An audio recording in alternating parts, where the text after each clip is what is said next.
everyone. Hope you're having a great day wherever you are in the world. I know it's been quite a challenging last few weeks, and so I'm hoping that this conversation that I have with this incredible, inspiring figure for this month will hopefully inspire you and shed some light to everything that's going on right now.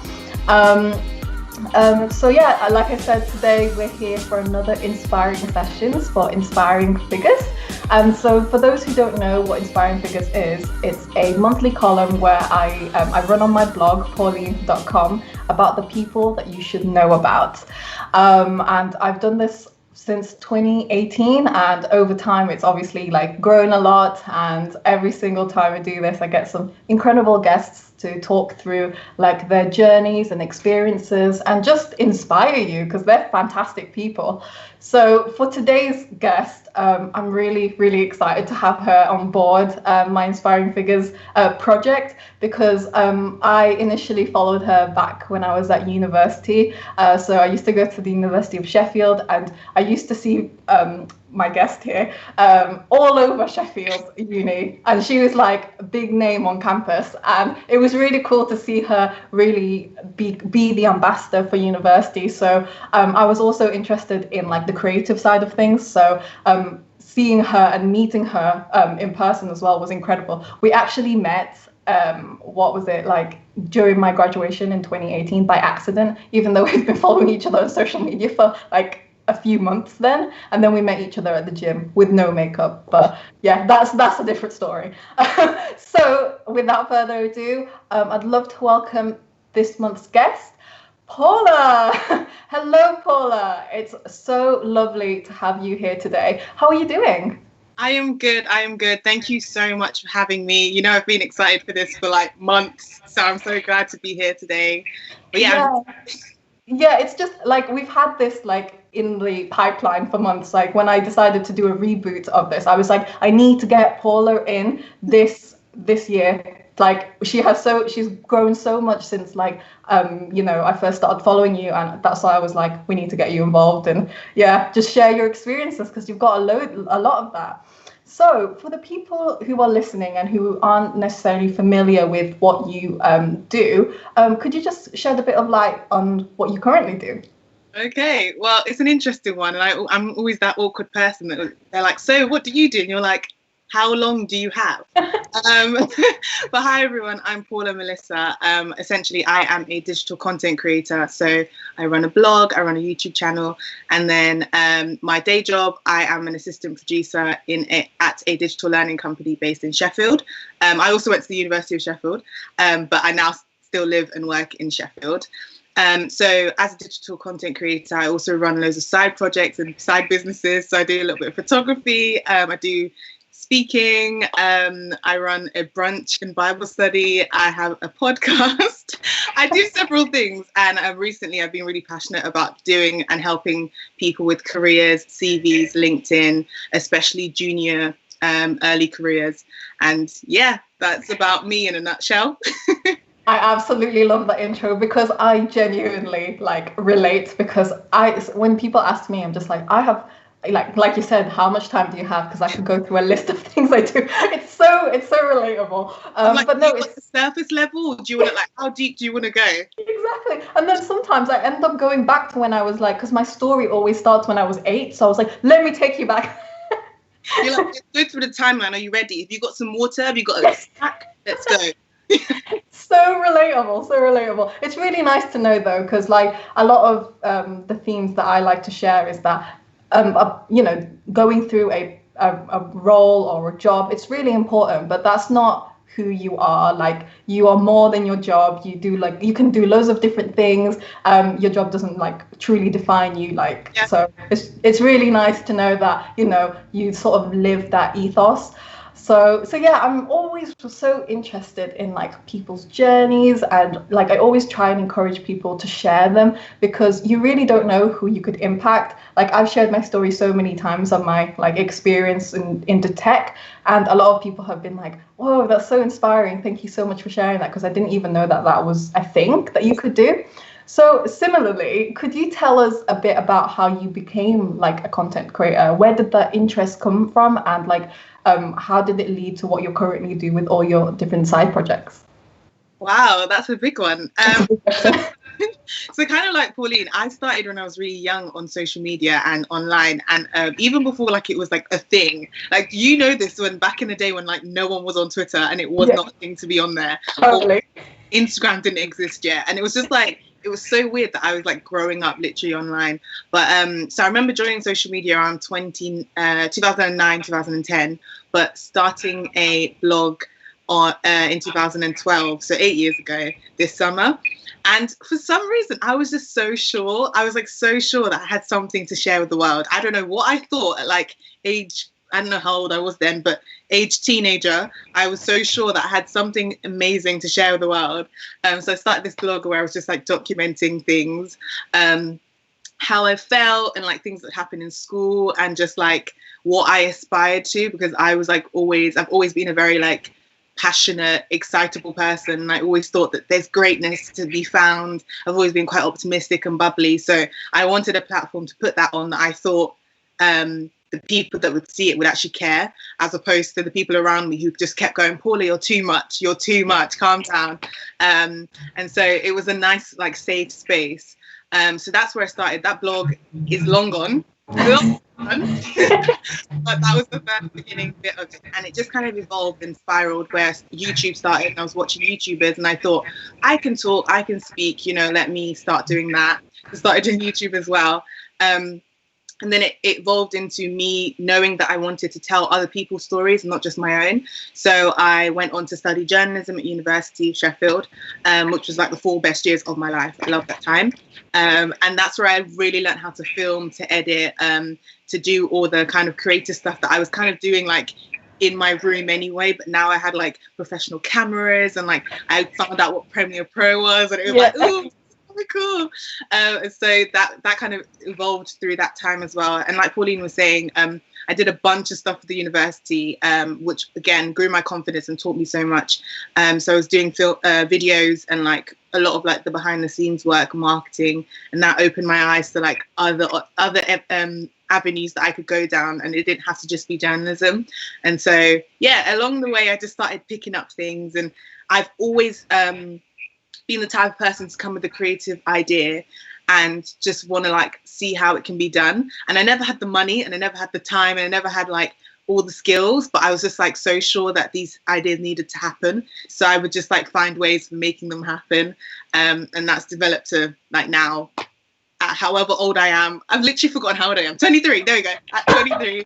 And I've like been doing this for a couple of years now. So it's an interesting place to be at, I think. Yeah. No, it's so inspiring, because like what you said about people saying, okay, Paula, you're too much, and then you had to like get all of that energy and put it somewhere. That is, I totally understand, I totally get that, because sometimes people have said to me, Paula, you need to go back down into your box. You need to be a bit more like everyone else. But I see my like online stuff as a way for like a creative outlet to just let it all out, and like you, it's been really positive, and your content has obviously impacted so many people as well, and it's definitely great to see. I'll definitely get into more of that in a bit, but I love everything that you've done at university. So it's amazing. University of Sheffield like represents. We'll be Knox forever. Yeah, forever. We're on their YouTube channel for the rest of our lives, so it's just gonna be there forever. But yeah, could you like just share a bit like how you got involved in creating content for the university, and for the students who are listening, could you share a bit about your experience, and if you'd like recommend it? Yeah, that's such a weird one as well, because that's another thing that I fell into and then just had to really utilize that experience and make the most of it. So that's one thing I will say, like, if anything, if you get like a toe into the room, or a door, like a foot into the door, don't just leave it there, like push the whole door in and like go in. So for me, it was like a really weird thing where I was on Twitter, I was on social media, I'd followed like most people in Sheffield, and I think I was just at the end of my first year. So I'd been quite quiet in first year, you know, I'd done a few videos on my channel, but, you know, I didn't really want people to know I was in Sheffield yet and things like that. I thought, for some reason, I was so sure that someone was going to come to the University of Sheffield and find me. So I was like really scared to like say anything. But by the end of the first year, I finally was just like, yeah, whatever, I'm here. So I kind of felt like I'd really arrived. And then someone who works at the corporate communications team, who I think you know as well. Oh, so yeah, we probably do. Yeah, and then he basically got in touch with me over Twitter and was like, hi, I've seen you on social media and I know that you go to the University of Sheffield. We're just looking for some students to like come back over summer to the city and like just film some videos. And this was when the university started its We Are International campaign. And so I remember like being like, first of all, I was like, who the heck are you? Why are you messaging me on Twitter? And then second of all, I was like, I'm not an international student. I don't know if you got a bit confused. And he was like, oh, no, don't worry. It's fine. Like, it's okay. And I was like, no, I'm like legit from London. Like, I'm not an international student. Very helpful. And he was like, oh, no, it's fine. Like, yeah, like we're having a mix of home and international students. And I realized he was like trying to cover his tracks. He probably thought I was an international student. Yeah. But I was like, anyway, so I was like, yeah, sure, whatever. Came up from London to Sheffield, and it was like a one-day shoot, and like it was very quick, but it was really fun. We just basically spoke about the university being international, and that was like 4 years ago. And then I remember finishing that and like coming back to London and just being like, that was really fun. The university has paid me to basically just talk on camera. How can I utilize this and like do more of it? Because I want to get paid to talk. This is great. So I remember like after that, that summer, I was like emailing this person that works at corporate comms and just being like, oh, let me know if you ever need another student to just like be in a video. And he was like, yeah, for sure. But anytime he like had emailed, I would like make sure to like email back in like a couple weeks time. And I was very like, hey, it's me again. I love that. Literally like, how do I block this guy over email? But he was just very nice about it. He was like, yeah, sure, get in touch. Didn't expect much of it. But then it got to, we were back in uni and there was like an application process for like an intern or a work experience student to work in that team. And I was like, oh my God, I already know this guy from there. Like, let me apply and like, let me like ask him to like get me in basically. And like, it ended up being, I got the placement. So I started working then. I was in a different team from him, but I saw him and everything. So that was like a part-time placement, but then it continued working there. And then the end of the placement came and I was like, kind of like, oh, you know, I'm back next semester if you want to give me another job. And like, bear in mind, these are all paid roles as well. So I wasn't really doing it for the money, but it was very, I enjoyed it and it made me comfortable in the sense that I didn't have to work other jobs to like live, but I was able to do like cool stuff while studying. And obviously because it's a university placement, they were very flexible around studies. So long story short, like this just kept rolling over and they were like, oh, well, we need someone in this team. So like, I kept getting moved around in corporate communications, meeting all these cool people and meeting like the people who like make the decisions and stuff. And then this was end of 2017. I got a placement year, went away for my placement year. As I was getting towards the end of like my placement year, I got back in touch with this guy again and was like, hey, you know, I'm coming back to Sheffield for my final year now. You know, I've just finished my placement year. Is there anything else that I could like do with you guys maybe once in a while? And I finished my placement in the end of June. So I had all of July and August and September. So I was like, oh, you know, legally I can't work full time during studies, but over summer I could work full time. Yeah. And I had like a place set up and everything. And he was like, are you sure? Like, are you ready to work full time? And I was like, yeah, 100%. And he was like, oh my gosh, if you're ready, like, honestly, we'll pay for you to like come back now and start paying you for this full-time role because we've been looking to utilize YouTube more. And I was like, oh my God, I use YouTube. I'm great at YouTube. Like, I could do this role. And so like they created this role for me, which was, it was a video production coordinator, which essentially was just like producing videos for YouTube and like finding other students to do videos for YouTube. It was like the best, it's probably the best job I've ever had. Wow, yeah. Fun. All I do is watch YouTube, and here I would come to work to research, aka watch YouTube videos for like hours, and then like note down what we could do, and then find people to do those videos, or then produce the videos. And it was so fun. And I remember just like halfway through that year, so I worked full time over that summer, then part time over my final year. And I remember halfway through that year just going, how am I so blessed that I'm getting paid to do something I would happily do for free, number one. And number two, it's something that I essentially would love to do as my full-time job. And so it was a really good year. The people I worked with were amazing. And I remember like having to leave, obviously, because I was graduating, and being like, I've created something that's still going. So it's been a year and a bit, and like they still have the student creators that I created. And I remember just being like mind blowing, like I started something that's still going. That's insane. That's crazy. That's so cool.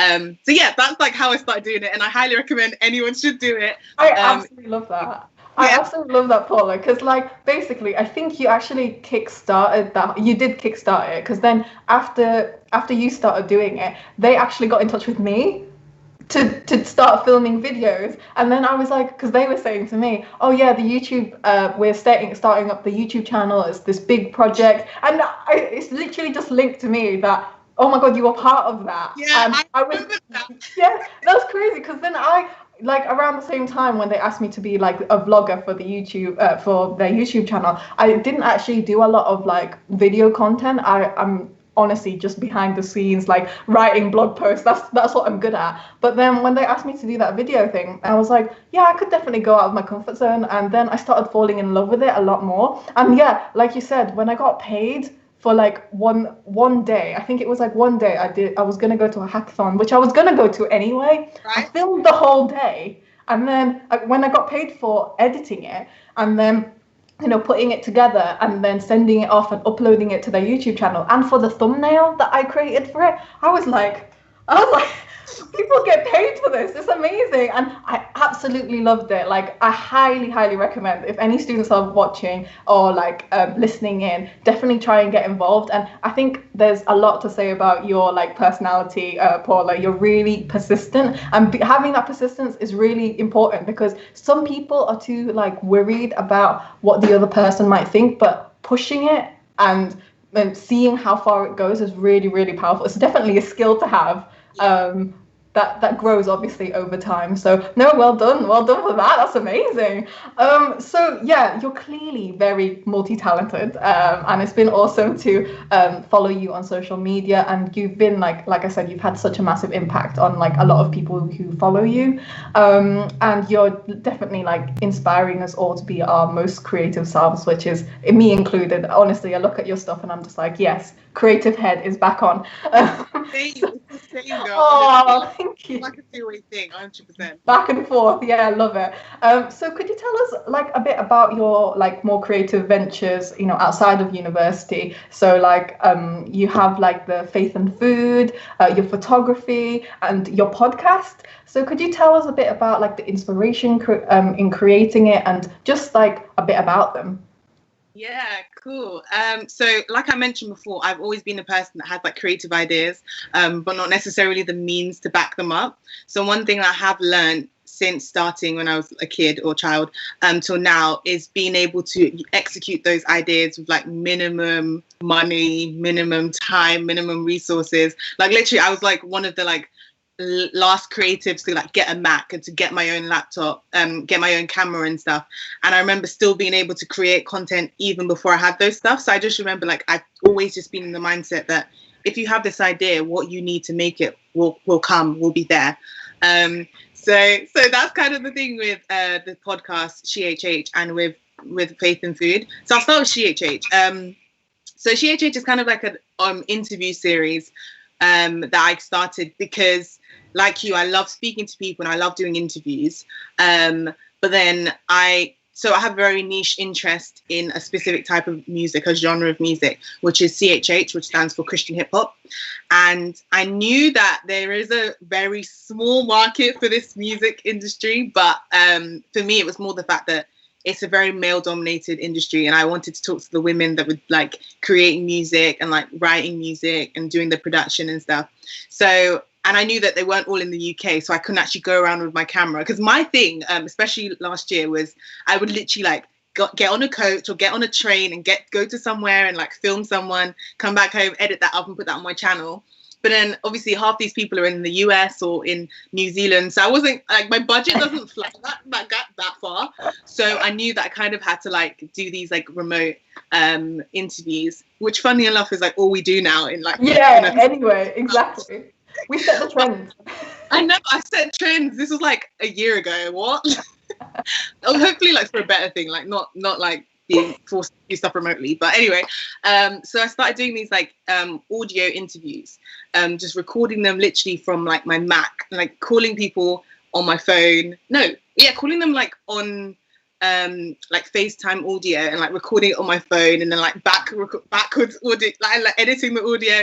It was like, it's the most ghetto way to do it ever. Like literally the most ghetto. Like other people are like with these nice fancy like microphones and stuff, and I'm here like recording testing 1 2, yeah, cool. And like funny enough, like everyone's always complimented me on like the audio quality, and I'm like, thanks so much, thank you.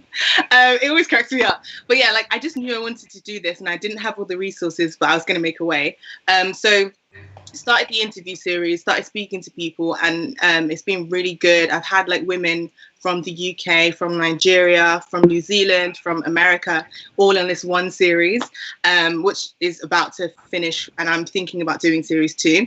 So that was how that came about. And then Faith and Food Sheffield is a Bible study and brunch based in Sheffield, and then we have a branch in Liverpool as well, and we're like opening other cities brunches once Corona's over, obviously. And so that essentially is just bringing people together in like different restaurants and cafes in the city it's in to just gather and like read the Bible and just like study and speak together and just basically build friendships and relationships. And that came to me, I want to say last year, last year, and then started doing that end of last year, and then paused around February, and so now it's been kind of on Zoom and stuff at the moment, so we're just thinking about how it's going to look in the future. So that's been cool.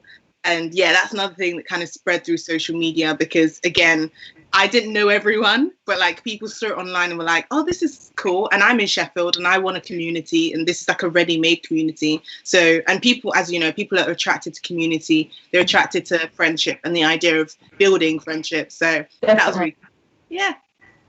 Yeah, definitely. I was gonna say, like, you also, I know, I was saying to you offline, before we started, you also do these career services stuff. Could you like quickly like just touch up on that and like talk about what made you do it? Yeah, so it's not even been a recent thing. I've done this for quite a while. Initially, it was one of my side hustles, so it was more of a like paying service. But now, at the moment, it's like for free, pro bono, there we go. But essentially I'm helping like junior careers, so that's anyone that's a student currently in education, so A-levels or university, or in your you've just graduated in your first or second or third year of working, with any career advice in terms of CVs, LinkedIn, interview advice, applications. I get a lot of like confidence building, because like people don't know how to project confidence in interviews, especially women, which is a big thing.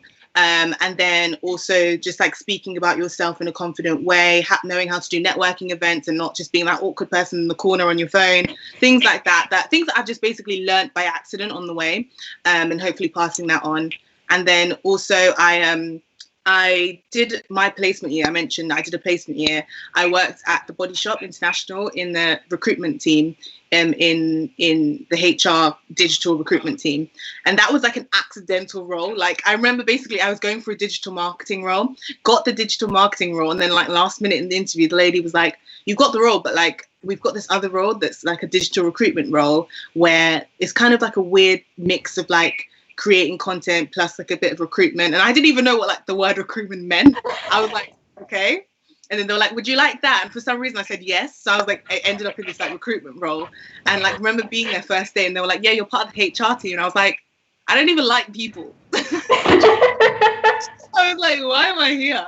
But then it ended up being such a great year, and I learned such amazing skills just about like how to present yourself to people on a CV in person, that I've used for the rest of my life and will use, and that has been so like helpful when I am speaking to people about careers, because it's not just like this is what I think, it's kind of like, oh no, this is what I actually saw recruiters do as well.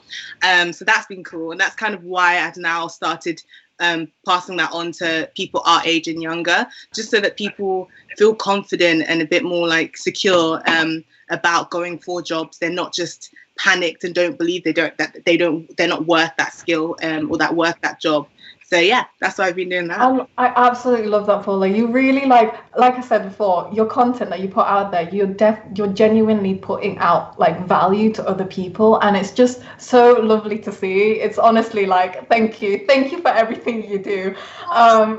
It's honestly fantastic. I think like I also did a placement year, and it was like the best time in my life. I actually joined like the University of Sheffield, and I had to do some career stuff as well. We're very alike when I've been listening to you. I've been like, oh, I've done that in a different way. It's really strange. But yeah, no, it's really, really good that you're definitely helping out like different communities and inspiring with your content. I'll definitely share out links to all your projects, because everyone who's listening right now needs to like watch it and like get involved, because it's definitely so inspiring.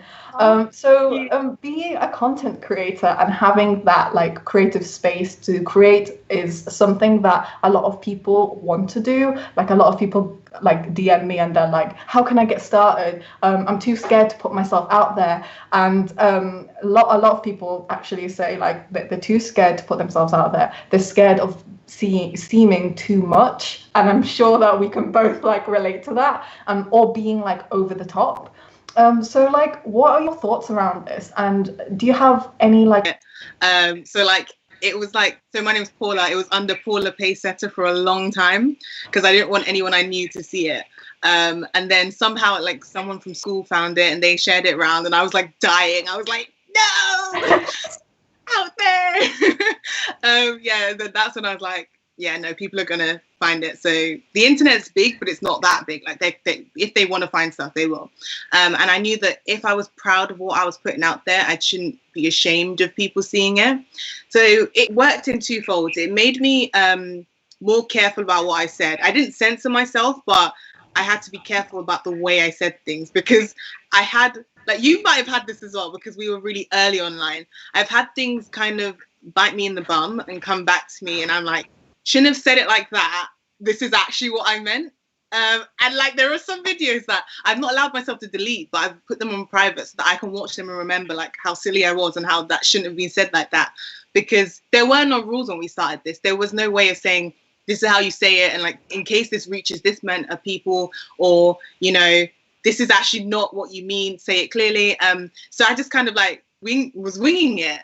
Nowadays, if you're starting in 2020, it's even better, because you have more an idea of like how far things can travel. You see people go viral every single day for things that are good and for things that are not so good, and how it literally like makes people lose jobs, and like, you don't want that to be you. So obviously be careful what you are putting out there.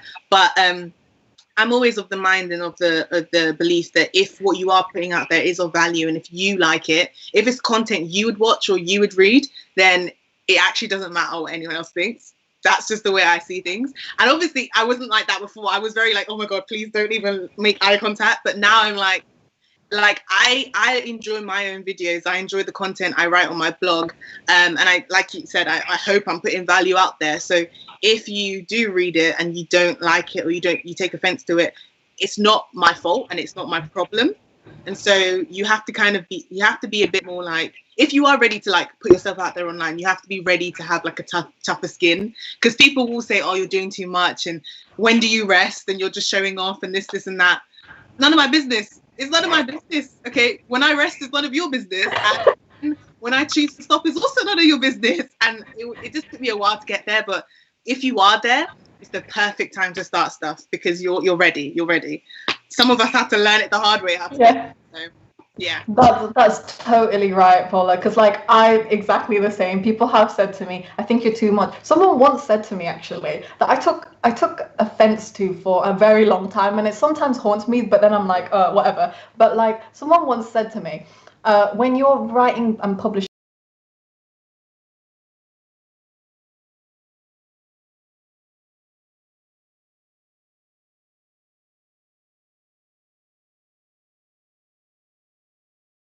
So I was like, I didn't know what to say. So I was like, well, I just enjoy writing the blog post. And then they were like, how many words is it? Isn't it like 4,000 words for you per blog post? It just seems like a waste of time. And I remember just standing there, and I was like, looking at this person. Yeah. I was just like, I didn't know what to say. But then, like, when I think back to that experience and like other similar experiences, I'm always like, actually, I love what I put out there. And like you said, I'm proud of the content that I put in, because I obviously put in a lot of work and effort, you know, to get it out there. So yeah, like exactly what you said. If you love what you're doing, it doesn't really matter what anyone else thinks. You can just do you, you know, it's whatever. But it can be tough, and like you said, Paula, you need to like sort of build up that tougher skin, and I think that sort of comes with experience as well. The more you publish, the more you post, the more you like put yourself out there, like little by little you gain that confidence, and it gets better with time. But yeah, completely understand that. And Just to say, sorry to cut you off. That's why it's so important that the people around you actually show you that positive affirmation. Because when I started, like, no one knew I was doing it, so no one was telling me it was good. So I just kept going, but no one was like, oh, Paula, your blog posts are really good, or I'm enjoying your videos. So it was just me affirming myself initially. And then it wasn't until like friends like would see stuff and like comment or literally say to me in person, like, oh, I really enjoyed that video, that I was like, oh my gosh, I'm actually doing something of value. And that's when confidence started to be built.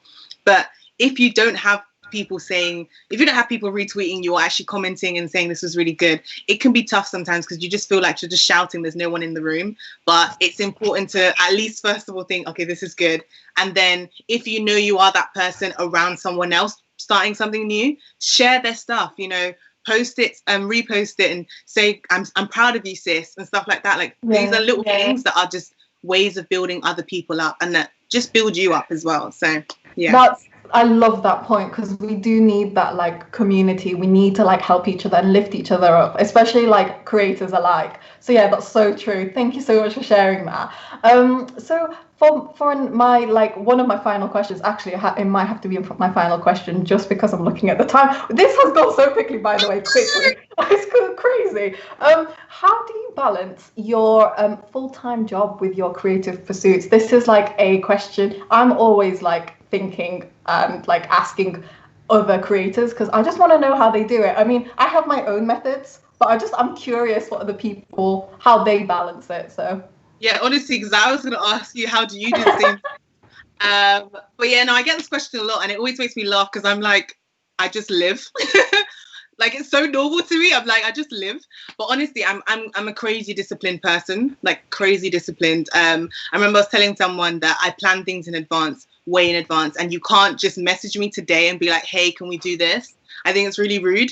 It's inconsiderate of my time. I've planned my week, and you're just like thinking that I'm sitting around waiting for something to do. That's rarely ever the case. So yeah, I do plan a lot of things in advance. My calendar is everything. So I'll schedule calls, I'll schedule everything. But I also like schedule fun. It sounds so weird, like every time I say it, but I like schedule, like, so I'll give myself an afternoon where I don't have to do anything, but that's my time to do nothing. So a lot of the time, especially recently, because I've been doing a lot more calls over the last 2-3 weeks, I've literally scheduled evenings where I can binge watch shows. I've scheduled evenings and back home where I'll like go on a walk with my dog, or I'll be with my family and stuff. So I schedule everything. I don't just like sit around and hope things will happen, because nothing will happen. And I've pretty much always been that way. Because I've always had like a full-time thing and then loads of side things. So it was obviously full-time study initially and part-time jobs and stuff. So I had to be wise with my time. I couldn't just be like, I'll study whenever, or I'll just like, I still had to graduate, you know, and I still had to like do my job and stuff. So I've learned how to do that a lot better. With the job that I work right now, I am so lucky that the people I work with are very, we really believe in flexible working. So even before like the pandemic and everything, it was really easy for me to just like choose to work from home, or for me to like take things home with me and stuff like that, and like, or come in later and stay later and things like that. So that helped with like, because I do quite a lot of events, so I would like go to events in the evenings, or I travel back to London. I used to travel a lot. I miss traveling. Oh my gosh. I used to travel a lot, so I'd be like, okay, I need this Friday off, and like, I'll work this day, and so I can like go down to London or go down to wherever. So yeah, I just plan things in advance a lot of the time, and I tell myself that if you do this thing in this 1 hour, you have 2 hours to chill. So don't waste this hour, Paula. Don't waste it. So it's just about discipline, and that's why I always tell people, if you're a disciplined person, like anything is genuinely possible. That's so true. Oh my God, that's a quote right there. I've been listening to you all like for the last half an hour, and I've just been like, there's so many quotes I want to take out of it. It's so good. It's so good. No, honestly, no, it's so true, because like every time I ask someone, they always say something along the lines of like planning ahead and scheduling. I'm actually exactly the same as you. I was like, yes. Yeah, I have a calendar, and I honestly, like, exactly like you. Whenever someone's like, "Do you want to hang out tomorrow?" I'm like, "No," because I planned it 2 weeks ago. Thank you. So you can't ask me if you want to hang out tomorrow. It's so stressful. But yeah, no, that's so true. And yeah, no, thank you so much for sharing that. For my final question, I know I said that the other question was the final one, but I'm really curious about this one. What does 2020 have in store for you? And have you got like any projects lined up? Anything like you want to share? Yeah, I mean, that's such an interesting thing to ask in the middle of like, well, we're getting towards the end of the pandemic, because I know you probably saw this on social media, but at the beginning of the year, everyone was going, 2020 is my year, 2020 vision, what, 2020 vision, clear vision, oh my gosh, 2020 vision, like everyone was screaming it, like everyone was doing cute little posts and everything, and I was there too. I was like, this is my year, oh my gosh. And then like, end of February hit, and everyone was like, we're actually going into a global pandemic, like we can't leave our houses, and I remember really just freaking out, and I was just like, is my year over? But no, it hasn't. It's been a great year so far, obviously outside of like people being ill and stuff, but the actual like my productivity and my like content creation and my career and just like what I've been able to do has been amazing, and it's been a big blessing. So I want to say that, like, I mean, I've always been a very optimistic, I'm a faith-filled person, so I always believe that things happen for a reason. So even when things are like really bad, you can get a lot of good out of them. So being by myself, being at home, having time by myself has just meant that I've been able to do loads of cool stuff and create loads of cool stuff for my blog, for my channel, for social media. I started learning Spanish like 2 months ago. I know.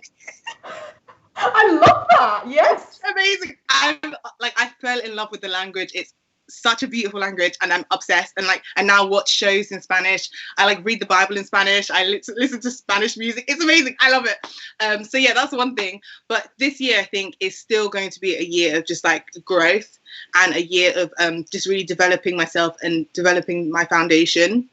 I think because I started like online so young, and I started like documenting my life so young, I sometimes forget that I am still really young, and there is still loads of space and loads of time. I don't have to have it all figured out right now. And I think you'll probably get this as well, where you have a lot of pressure. There's half of it's kind of self-induced, and half of it's like your followers are like, you're so mature, you're so great, and you're thinking, I just want to be a young girl and chill and enjoy my life, you know. I just want to like figure it out, I just want to travel, and I just want to enjoy. And so I'm at that place where I'm just kind of like, don't put pressure on yourself. Like, you are figuring stuff out, and you're allowed to just like enjoy the process. So this year is just about me enjoying the process and growing, and developing and building on stuff that I've done before, but just doing it a lot better. And yeah, I had plans, but like obviously things have changed, and like there was supposed to be like a big career change around this time that's kind of like being put on hold, and I'm like finding out what I'm going to do next. But I think the next thing's going to be beautiful and great, and I'm excited. But yeah. That's so positive. That's such a positive answer. You've got me pumped for the rest of the year now. I'm ready to take. You know what? I still have 2020 vision. Yes. I still see clearly. Yeah. I absolutely love it. Well, thank you so much, Paula, for taking the time to speak to me today and being part of Inspiring Figures. It's honestly been such an honor to like have a chat with you and like learn more about your creative experiences and projects. I know I've left inspired, and I can't wait to write this all up and then be re-inspired. So quickly, where can people find you online? You can find me on Twitter and Instagram at Paula Melissa XX. So that should be just Paula Melissa XX on everything. My blog is paulamelissa.com. My YouTube channel is Paula Melissa. Genuinely, if you Google Paula Melissa, if I've done this branding thing right, if you Google Paula Melissa, everything I've ever done since I was like 14 years old should come up. And if I've done a proper scrub of the internet, nothing before like 2016 should come out. But if it does, just ignore that. And I'm joking. But yeah, just you can find my blog, my channel, which is where my podcast is on, social media for anything that's like more one-to-one, so like career advice and stuff, and CHH and Faith and Food. Yeah, and then you'll see like loads of cool other stuff hopefully coming at the end of this year. But yeah. Amazing. Thank you so much, Paula, once again. Like, as usual, I'll be sharing all of your links on my write-up, and everyone can catch up on this conversation. It'll be live on YouTube for forever, hopefully. So thank you once again, Paula. It's been lovely to have you, and thank you everyone for listening, and we'll see you next month.